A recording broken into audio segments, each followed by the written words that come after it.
pelayanan yang benar dalam liturgi itu bukan tergesa-gesa, bukan. Justru salah kalau tergesa-gesa. Tetapi tahu kapan dan kemana mesti bergerak untuk melayani. Jadi kalau waktunya pas, kapan bergeraknya, kemana bergeraknya, lancar. Karena liturgi Katolik mesti lancar mengalir, tidak bertele-tele. Kan ada firmannya itu.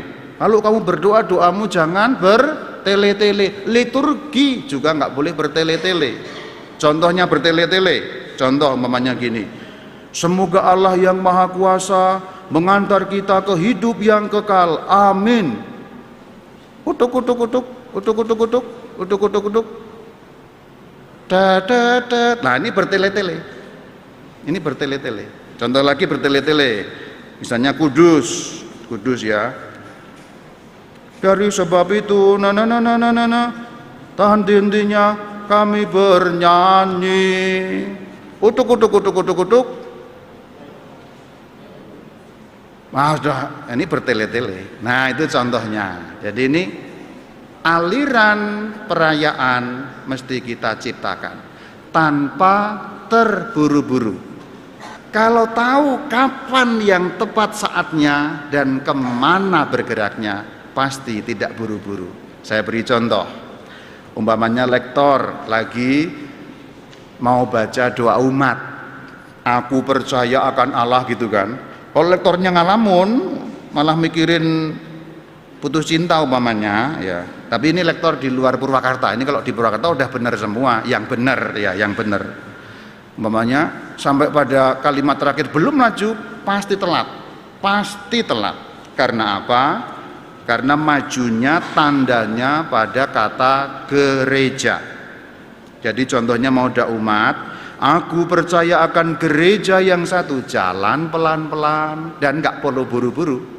Jadi ketika jalan pelan-pelan nanti begitu sampai kalimat terakhir, maju ke depan, imam membaca kalimat pertama, marilah kita memohon anugerah keselamatan. Kita berdoa, nyambung. Kalau tidak bergerak pada saatnya, misalnya contohnya imam sudah berdoa, pada malam yang kudus ini, lektornya baru sadar, oh iya doa umat, pasti lari. Pasti lari. Karena apa? Waduh, saatnya bertugas. Udah hatinya gemuruh, pasti lari untuk mengejar sampai di atas. Jadi pasti terburu-buru dan tidak puguh. Itulah namanya liturgi yang jelek. Liturgi yang baik tidak buru-buru, tapi mengalir. Mengalir lancar, caranya bagaimana? Saat yang tepat bergerak, kemana menuju, itu ilmu yang nomor 2. Contoh tadi, kata gereja, lektor berjalan, pelan aja santai, pasti pelan, hatinya pun juga tenang.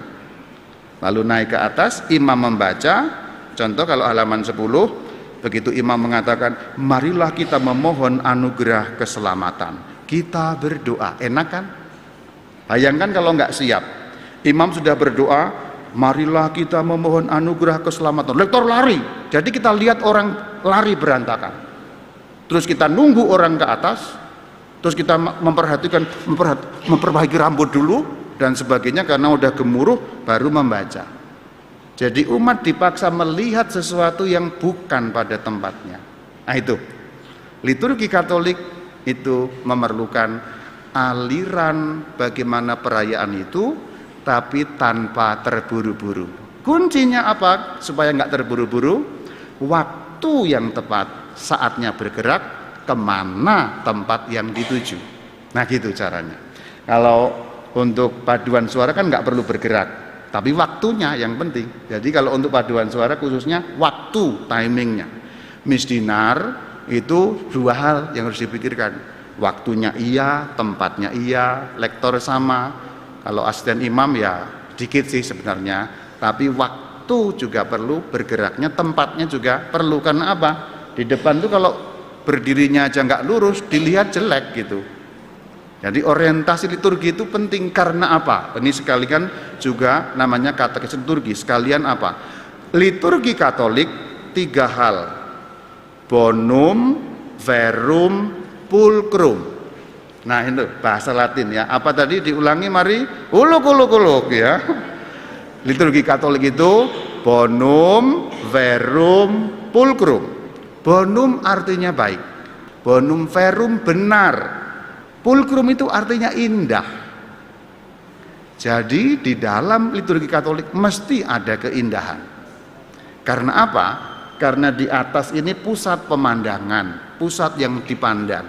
Semua yang ada di sini, yang di atas ini perlu, ini intinya liturgi Katolik ini perlu bertindak, berkata-kata apapun supaya membantu umat mengarahkan hati kepada Tuhan. Itu intinya. Jadi baik itu misdinar, baik itu paduan suara, termasuk juga organis. Organis itu kan suara yang dinikmati oleh umat. Jadi tetap membantu semua yang terlibat. Intinya adalah pulcrum, ada keindahan. Apa itu gunanya keindahan? Membantu seluruh umat yang hadir itu mengarahkan hati kepada Tuhan. Coba bayangkan kalau kamu sudah kusuk berdoa, tapi di depan tuh kelabakan gitu loh. Enak nggak doanya? Atau misalnya lagi doa syukur agung gitu, umpamanya. Tapi ini bukan imam di sini, imam di tempat lain ya. Umpamanya lagi doa syukur agung gitu ya. Atau lagi mau privasi gitu ya. Kalau misalnya Tuhan bersamamu gitu kan enak. Marilah mengarahkan, misalnya Tuhan bersamamu, marilah mengarahkan hati kepada Tuhan. Sudah kami arahkan, marilah bersyukur kepada Tuhan Allah kita. Enak enggak? Tidak enak, karena tidak indah. Itu contoh. Semua juga gitu. Jadi kalau bergerak, berkata-kata, semua hal dalam liturgi mesti ada unsur pulcrum, indah. Contoh sederhana aja, membawa kotak ini, jalan dari belakang tuh udah miring-miring gitu misalnya, ya ada juga ya. Tapi bukan di paroki ini. Ini contoh jelek di paroki lain. Pokoknya kalau contoh jelek selalu paroki lain ya. Kalau paroki sini selalu bagus ya. Jadi kalau membawa ke depan itu bagus, ini kan ada jalan tengahnya itu.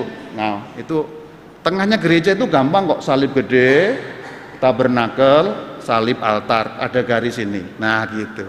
Jadi bisa membawa api hidup lambang, enak.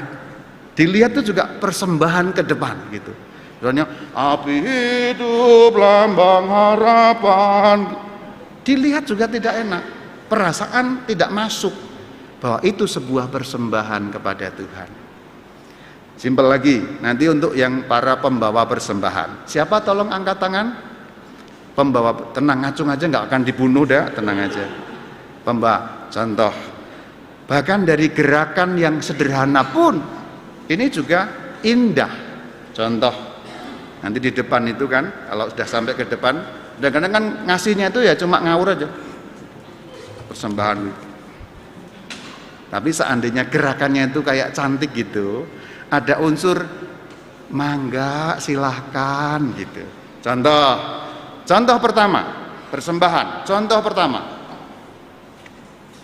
Contoh kedua.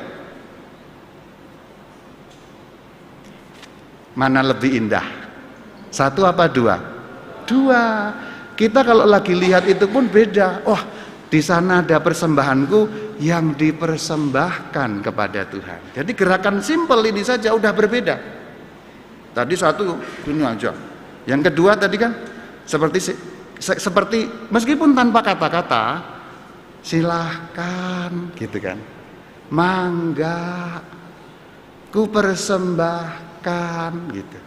Ini sederhana. Jadi ada gerakan yang sangat kecil ini aja. Kalau orang melihat, misalnya yang di bagian depan atau di samping melihat keindahan itu, hatinya ikut, persembahanku ada di sana. Berarti saya juga ikut dalam tata persembahan ini ke altar, gitu. Jadi semua hal perlu pulcrum. Bagaimana caranya? Latihan. Bagaimana cara latihannya? Kontrol diri. Jadi kontrol diri itu artinya setiap kali, kapan, dan seterusnya. Oke, itu ilmu umum dan selalu akan berguna untuk pelayanan-pelayanan tidak hanya Natal tapi setiap hari Minggu. Ini saya tekankan terus supaya apa? Liturginya tidak terburu-buru tetapi mengalir sehingga terarah hati kepada Tuhan.